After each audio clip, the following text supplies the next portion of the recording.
Sometimes it's important to go off into the woods, right? Yeah. Sometimes you just stay on the trail. Yeah, but listen. Depends. You're filming a special, stay on the trail. Last week I went to do a spot. I figured, let me wait 5 weeks. I haven't been on stage since April 18th. Let me go do a spot. I'm nervous. I get down there, there's 50 people. Perfect. Break my cherry, do it. I got into such a groove, I ended up doing an hour. That was because the edible I took before I went on stage. No material. I told you that. I got nothing. Right. That's it. I'm starting over from scratch. Got nothing. I talked about going to the hospital, and then it just became something else. And at the end, I was up there an hour. Wow. My leg was starting to fucking throb. Did you film it or record it or anything? No, I didn't know it was going to be gold. Right. But that's why THC, somebody said THC is like a banned substance for comics because if you really let it absorb you, and I'm not telling you to smoke pot, but I had an audition. Whenever I have an audition, I read it, I put it away. I get stoned, and then I go back, and I look at it again, complete different sheet. Now I can pick out things. Now I could point. Then I leave it again. I get high, and I come back like an hour later, and that's what I think THC makes me just relax. Look, I live in anxiety naturally. Naturally. I beat myself up. This morning, it's 8:30. I'm drinking coffee outside the Four Seasons. I'm like, why am I heart beating? Because I thought I had somewhere to go. I got nowhere to go. You just gave yourself anxiety for no reason? Yeah, because I always think I got somewhere to fucking go at 10 in the morning. That's why when my daughter gets on that bus to school at 7:15, I start blasting. Because then I know I ain't got nowhere to go. Like, you make a list every day, and you go, this is what I'm going to do today. And then you fucking, wake up and you look at that list after you smoke, and you're like, that's a long drive up to New York City today. I ain't doing that podcast. That's a fucking long drive up into that motherfucker. Yeah, the driving in New York is not a joke. That's an endeavor. Yeah, no. You got to take a day. Like, that's your day. Your day is driving in and driving out. You're not going to the gym. You're not doing all that other stuff. Me? Like, no, I'm saying if you've got to drive into New Jersey, that's your day. It's not like, I'll go there. That's at noon. I'll hit the gym at 2:30. No, you won't. You'll be in traffic for 3 hours. For 3 hours. It's I always go to crazy. do that shit early and get it over with. And like on days that I have to go to the city up north, I'll just take that as a day off. Like I'll work that day before so I could go up there comfortably and not sweat it. Yeah. But it's got some days I get up and I'm like, I'm not going up there. I got to work out today. Listen, this is one of the big things that Texas has, or Austin has in particular, over the East Coast, is the fucking traffic. The traffic here is a joke. They talk about traffic. It's adorable. You might be 10 extra minutes. Whoop-de-doo. It's adorable. Yeah, but occasionally a car accident happens and there's a bunch of people stopped. That shit happens everywhere in the world. But for the most part, the East Coast is so thick with people. You don't realize it until you have to make that trip to New Jersey and back and forth. When we do the UFCs, if we go into New Jersey to the UFC, and then with the weigh-ins, then we have to go back to New York to play pool. At 6 o'clock, that's pool for anybody. My God. It's crazy. Go to New York to eat and to play pool, and it's a madhouse. Think about what it was like the last 2 weeks. Jim Florentine said he went into the city Saturday. It was 3 hours because of the Nick bullshit. And they weren't even playing. They weren't even playing. People were so upset that Trump was going to go to the NBA because if he's there, then they have all these crazy security protocols. It makes the traffic even worse. There was no parties. There was no nothing.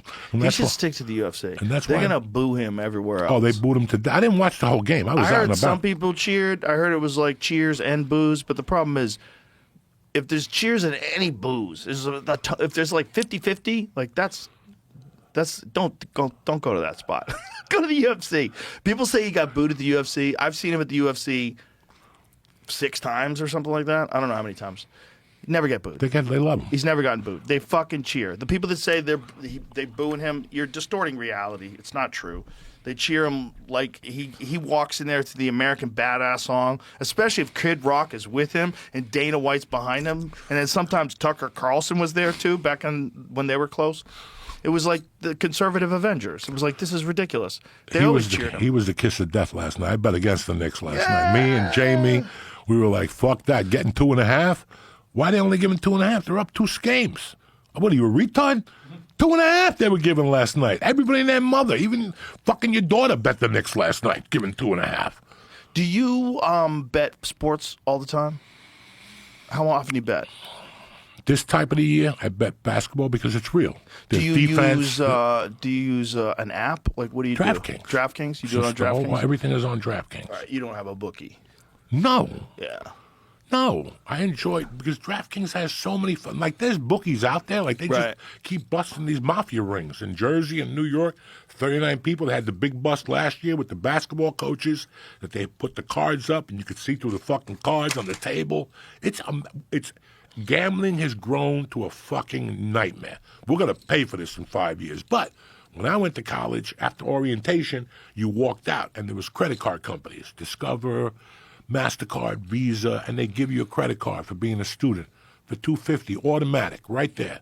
And that now, when you go to those orientation days, DraftKings is there. You know, the other ones, FanDuel's there. And I'm not putting them down. I love DraftKings. But you're copping these kids. These kids don't have enough problems with fucking student loans. Right.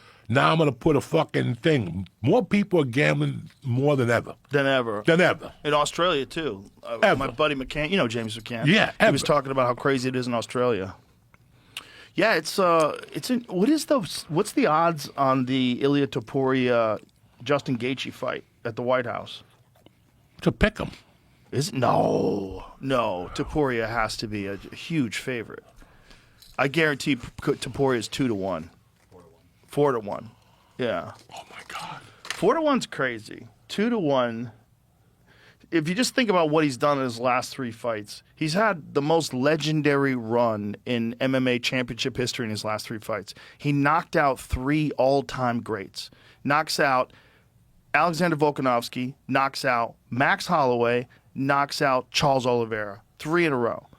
Like, anybody who could do that, you go, well, I'm not fucking betting anything against that guy.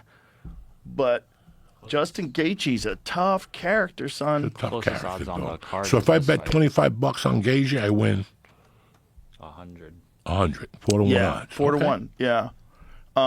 Which is it's minus 426 for Topuria. They're like 4-1's not enough. Caesar says 600. Caesar says 600. Caesar's is smart. But the thing is, man, don't think that Justin Gaethje can't win. Like, anybody can lose in an MMA fight. People get hit. Like, in Ilia Topuria, one of his early fights, I think his first fight in the UFC at lightweight, he took it on short notice, and he fought this dude, Jai Herbert, who's a really tall, really good striker. And Jai Herbert caught him with a head kick in the first round, a switch kick to the dome that dropped him. It was perfect, but he recovered brilliant. He got a hold of him, took him to the ground, recovered, and then came back and devastating knockout in the second round. Like, he fucking puts people into orbit, man. His power is crazy. He's not a big guy either, man. Justin's a much bigger guy than him. But the way he knocks guys out, it's just dead. He knocks them out dead. But so does Gaethje. People forgetting. Gaethje's a fucking warhammer, dude. That guy loves battles. He loves it. This is not, I don't think. It's a tough fight, man. This is a tough fucking fight. I could both this, and this is this Sunday, right? Correct? It's this Sunday. Gaethje's bigger. You going? So, fuck yeah, I'm going. So, Gaethje's bigger. Gaethje used to fight at, what was it called? The IFL? It was whatever the organization was before he came to the UFC. I think it was before the PFL. It was like another one. But what was it? What was the organization? You know, there's these feeder organizations like the PFL. A lot of really good fighters that wind up becoming champions start out there. Yeah. Was that it? World Series of Fighting. That's right. That's what it was. And, I mean, he was fucking people up with leg kicks, but it was the way he was fighting. He would just throw himself into chaos. Like, he didn't fight tactically at all back then. No. Like, you ever see the Michael Johnson fight with him in the UFC? A long time, yeah. It's his first fight in the UFC. It's one of the craziest fucking fights ever because he just fucking throws himself at Michael Johnson. And Michael Johnson throws himself right back. I mean, they got hurt. Both guys got cracked. It was a crazy fight. But eventually Justin got him. But it was the way he fought. You're like, good Lord. Yeah, he fights heavy. Like a pit bull. Like a pit bull. Like, no concern for his safety. Just dive in. It was a fucking crazy fight. And look how Dustin is always just trying to kill you. He's always look at that. Every shot, he's trying to fucking kill you. He's always moving forward, trying to smash you. And the thing is, he relishes this kind of combat so much that in the beginning, he lost some fights that he could have won if he tempered it. And then he did. So, and then when he went on this like legendary run, started beating everybody, it's really because he controlled the violence a little bit more. He controlled the chaos, but it was still like very technical violence. It wasn't like he was brawling dumb. He was just forcing himself into chaos so much. He was throwing himself right into the fire over and over and over again. This is a dangerous fucking guy. He's a dangerous fucking guy for anybody. I mean, he had hit Khabib. He hurt him with some calf kicks. He could do that too. He leg kicks you from inside the clinch. One of the things that he does really well is from like, he could get you with like a collar tie and he's leg kicking you. Like he gives him the finger and tells him to get up. I mean, Michael Johnson's getting battered. This is a tough fight for him. At this point, we're in round 2. And look at that knee to the body. Just everything's trying to kill you. It's not like this tactical take a chance here, take a chance there. No, everything's take a chance. It's like from the very beginning of the fight. And this is how he fight. He eventually took him out. But it was crazy fight. He fights like I told you Hagler used to fight. They weren't thinking about brain damage. Right. Hagler, all those dudes were not weren't thinking about that. Damage. We were talking about that with football before. You know what I just watched the other day? Mustafa Hamsho. Hagler versus Mustafa Hamsho. Woo! Did they battle? Ooh, Hagler took him out. But it was just Hagler in his prime. He was beautiful up there, bro. It was amazing. Like fucking so good. He was so good. And he was so good at switching stances, man. When no one was doing that back then. Hagler would fight southpaw. He would fight orthodox. He would fuck you up. You didn't know where it was coming from. And he could fight just as good southpaw as he could orthodox. It was amazing. It was an amazing fight to watch. Like, God, that guy was great. So disciplined. Yeah, some good fights this week. I'm excited for the card. I thought it was Saturday. Yeah, Jamie posted up that the Cyril Gane Alex Pereira fight is the closest fight on the card. Is in terms of odds. It's like even odds. And that's a Cyril Gane's a tall order. That's a tall order for your first heavyweight fight in the UFC. Caesar says that as a pick'em. A pick'em. Yeah, I would say it's a pick'em. Cyril Gane is really good. And the thing about Cyril Gane is the problems that he's had in fights or when guys take him down. When guys stand with him, he is very tricky. He's very slick. He's very technical. And he's very light on his feet for a big guy. Like, he moves really well. Like, one of the best movers in the heavyweight division for sure. He's like dancing on his feet. He also does a weird thing off his front leg. He throws a front kick when he's standing sideways, like in a bladed stance like this, and he picks it up and twists it into your stomach. Bang, like that. It's weird. Like it works. It's a kick. I mean, it's called a twisting kick. Twisting kick. It's just you don't ever see people throwing that kick from the front leg like he does. Like he does a lot of weird shit that you have to get used to. Like that Tom Aspinall fight, man, he was scoring very well on the feet. I know it got stopped because of the eye pokes, but before the eye pokes, Cyril Gane was doing very well on the feet against Aspinall. And Aspinall's a big, fast heavyweight. It's going to be interesting because I don't know if Pereira is going to have an issue with the movement. You know, if he's going to be able to shut that movement down, and I don't know if Cyril Gane is going to be able to if he's going to want exchange with him. He might feel that power and say, I'm just going to fight on the outside. Because Pereira's got that, you make one mistake power. He looks good at heavyweight. Bro. He looks like he gained the weight. He looks yoked. He's huge. He looks and on really top huge. of that, no dieting. So no depleting of his body at all. You're going to have a guy competing for the first time where he's never had to cut weight. That's huge. That's a giant advantage. Not having to cut weight is like they let you take steroids. You don't have to cut weight? No cutting weight at all? If they changed weight cutting, if they cut all weight cutting out of MMA, you'd have like 20% better performances. People would be fighting so much better. Because they would feel so much healthier. They would be so much more durable. There wouldn't be as many like one-shot knockouts where you're like, whoa, that got him? Because a lot of these guys, like their brain is still dehydrated when they're in there fighting. It's only 24 hours after they rehydrate. That's not enough time to get to the brain. I would go to the weigh-ins with you. And these guys would come in like they looking like they had cancer. They look dead. Yeah. I would see them, and then they would IV in the back. Then I think they cut out IVs afterward. Yep, cut out IVs. I remember being there with you and looking at these guys coming in. They were dying. They looked like they were on that fucking GLP for 10 years, like fucking Sharon Osbourne's daughter. I mean, they were looking fucked up, Jack. Yeah, they looked dead. Some guys looked real. You remember when Anderson Silva fought Travis Lutter? Do you remember that fight? Yeah, the jiu-jitsu guy from Texas? Exactly. Yes. That was the worst I ever saw anybody at a weigh-in. He looked really fucking And again, skinny. this was not the ceremonial weigh-in like we have now. This was like the actual weigh-in, see if you can make the weight. And Travis couldn't walk. He was shuffling. He couldn't pick his legs up. His lips were cracked. Like his body was dried out. Can't like, be good for you like that. And then to pick it back up and then go throw rounds, Exactly. throw punches at 8 o'clock the next night. Meanwhile, I mean, he was so depleted, but he got a hold of Anderson the first round. It took him down, and that's what he wanted to do. And He's if Travis teaching Lutter, jiu-jitsu in Texas? yeah, still has he's the school? Kevin Holland's coach. Oh, shit, is he? Yeah. Travis is a bad motherfucker. Travis was dude. a bad motherfucker. Ooh, he was when guys rolled with him on The Ultimate Fighter. You know, one of the best compliments one of the guys said. He goes, dude. He goes, I've rolled with only a couple guys like that. It's like him and Ricardo Laborio. I go, really? I go, that guy feels like Ricardo Laborio. He's that level. He goes, he's like, dude. He was running through people, just running through people on the ground.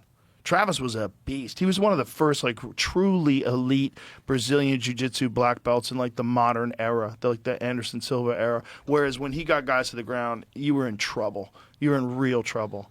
There's a few guys. Charles Oliveira is the big one.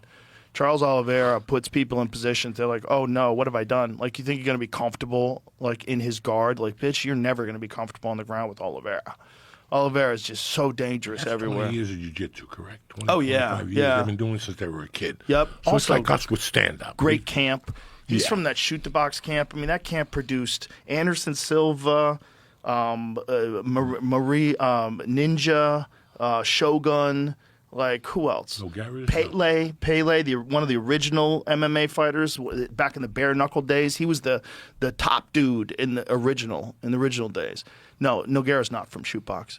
Nogueira is a Carlson Gracie guy. Was he? He's Carlson Gracie, right? No. Carlson's in Chicago? No, Nogueira wasn't Carlson Gracie. Nogueira was, I don't want to get that wrong. Who was Nogueira's trainer?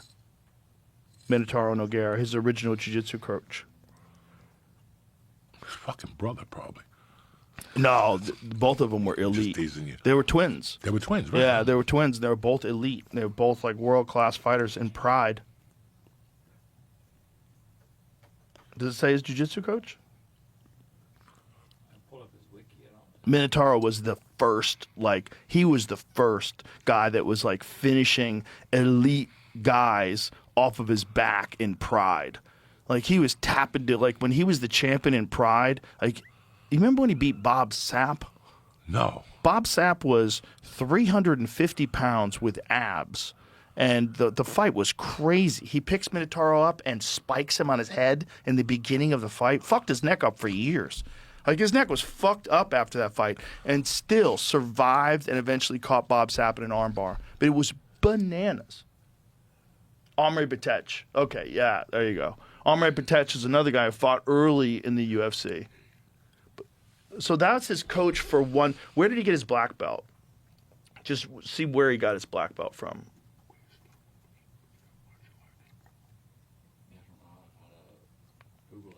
Just ask the question, who gave Minotauro his black belt?